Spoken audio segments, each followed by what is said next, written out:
really, you know, the majority of these unique spaces along kind of the southern bar, which is metals, autos, wood shop, are spaces that are functioning fairly well. I think some of them, we have heard that they could use some additional space or maybe some investment in some new equipment and things like that, but really the location isn't bad. So it's more of maybe a renovation near the space that it's in. The art is what's located right in the middle of a lot of that, right? So our art spaces are kind of right there, they spill across the hallway right there, all internally located, not a lot of natural light to those. So one of our thoughts was, if we could get art into where the admin is, right here, now art has the ability to even spill into the courtyard. Okay, we've talked about kind of the underutilized courtyard.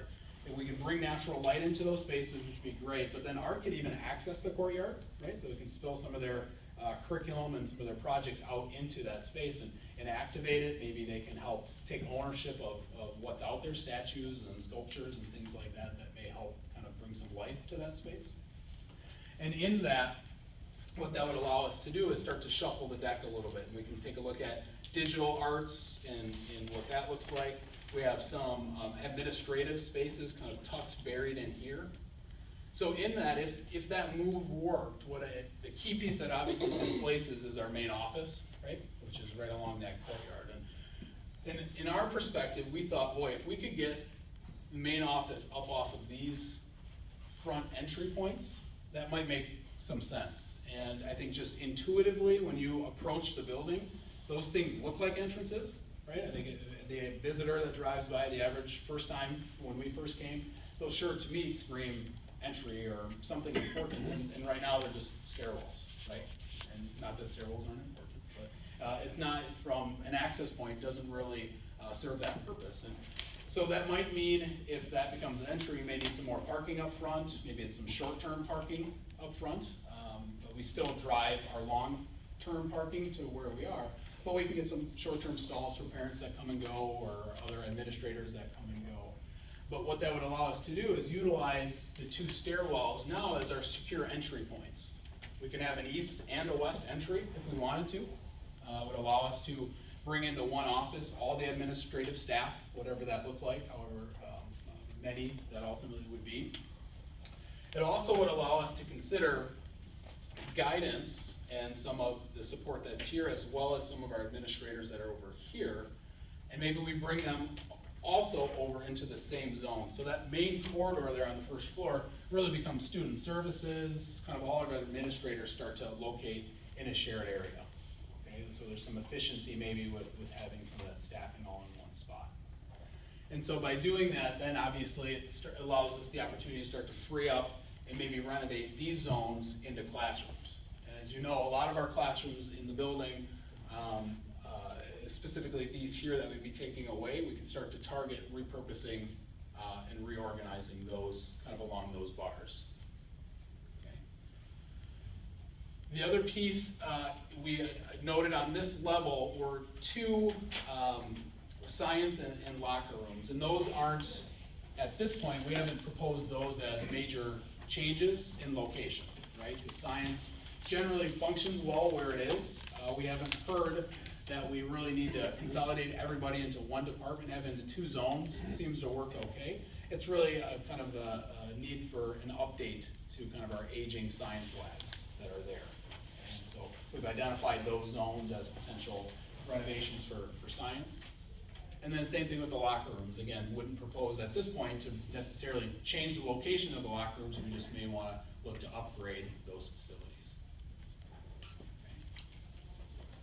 Okay. And then the last area, I don't know if you want to just jump up to the second floor.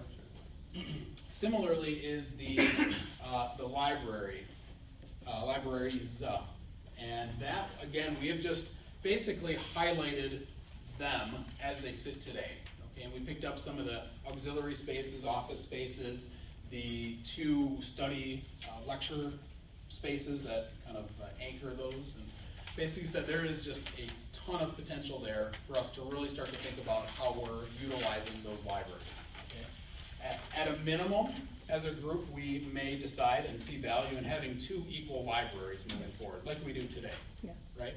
And we may still want an east and a west, and we want the same programming in both, and the same quantity of books, and the same type of seating, and want them equal. We just want to update the finishes. Okay, and that's okay if that's what we decide. There's opportunities to push to the other extreme and say, boy, we could really rethink this. Maybe we have one library that acts more traditionally as a library. It's our repository for our book collection, our volume collection. It's where we get traditional resources, access to maybe some technology. And maybe the other library is something different. It's more of a commons, it's more of a student success model. Maybe there are tutoring centers or other things that are happening in the other library. So maybe there's an opportunity not to have two equal libraries, but two spaces that serve the entire community, but just do so a little differently. Okay? Or something in between. Okay, and that's kind of what I think we're hoping you guys can help us think about based on your experience walking through some of the things you've seen. We've certainly done lots of things with lots of school districts, so we're happy to interject that as we talk about this, but we thought before us proposing, we'd rather you guys start by getting some of your ideas out. Okay? And so right now, we've just identified those zones as areas that we would recommend, and from what we've heard, are areas that need some attention, some potential investment. But what that is, we'd love for your feedback on those. Okay. And then from there certainly were other infrastructure things. And at this point, we don't want you to necessarily say we need to fix this, these windows or this air conditioning system or anything like that. That we'll tackle eventually. We'll prioritize those eventually.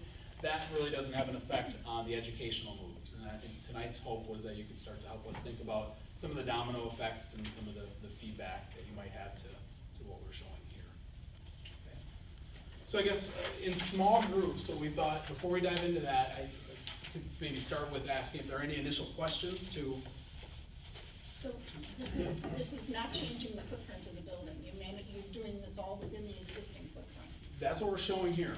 Yep. And I think that still needs to be tested. We still need to prove that we can do that. And that's where, based on your feedback, we're going to work with Dave and spend some time with the high school team talking about what does that look like. If we came to you based on feedback from the citizens committee and said, we want to have a STEM commons, whatever that might be.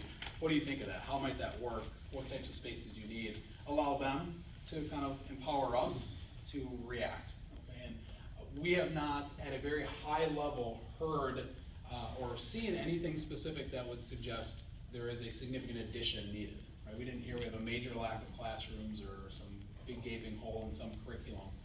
Maybe that still emerges. Maybe as a group, we need to create that, but there may be some efficiencies in this plan that we can start to recognize. Do you have access to any statistical information about student population at the high school? I mean, I know they would tend to say so many years out they anticipate, the population going down or going up or staying the same. What do you know about that? Yeah, so early on, Dave, you can jump in and help me. Early on, we showed the historical data looking back, right? We went back 10 years and showed that projection to today. And if, again, I don't have it sitting right in front of me, but my recollection is that things stay reasonably stable. Pretty stable. Yeah. Okay. Does the, one thing I remember was the lack of storage in the locker room gym area. Sure. Does this address that at all? I think once we meet with staff, generally what we hear about our old locker rooms is that they're pretty inefficient. As they said, I'm not here tonight to suggest we have a bunch of extra space in the locker rooms, but generally, our large gang showers, some of the large stipulation spines, we can tend to consolidate some of that, so oftentimes we can find some storage in those areas. Okay. It may not be the solution, we may still need to find other areas, but that's our initial gut reaction was once we study that, we may be able to carve out some square footage there. Yep, good question. I recognize that West Bend's unique with having the twin high schools. Yep. And I think the community at different times has talked about making one big school. But right now, it really seems that our focus has to be making it two schools as much as possible in the one building. I understand, we have the one gym, we have the one auditorium. I understand those things have been there since the beginning. But I really think we have to, if you're doing anything, we have to focus on the fact that this is two schools in one building. Okay. So Susan, are you thinking then that this idea for this STEM thing, which is really exciting when you think about Yeah. the future of education. Right. And where we need to go with our kids.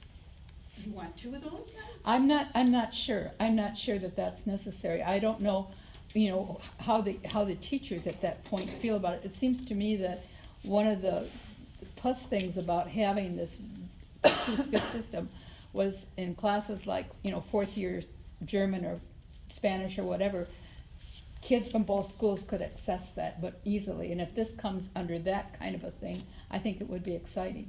I So- think that is the beautiful thing about how our schools are Yeah. structured. Yes. We do have the two, but because they're in the same building, we can offer this amazing depth Yes, structure, yeah. and I think then it does go under that Yeah, category. yeah, I'm not disagreeing I with think you, that's- I'm not yeah. disagreeing with you. So culturally, and please jump in and help me here, so right now, when we talk separate in terms of cafeteria, Right, right? Library is separate, yes. some locker rooms, right, are separate. What other things am I missing? The science areas are separate? Yeah, the science areas are separate, and, frankly, English is separate, social studies is separate. There's still a lot, a lot of you are vendors. We don't have 2 high schools, we don't have 1 high school, we have 1.5. I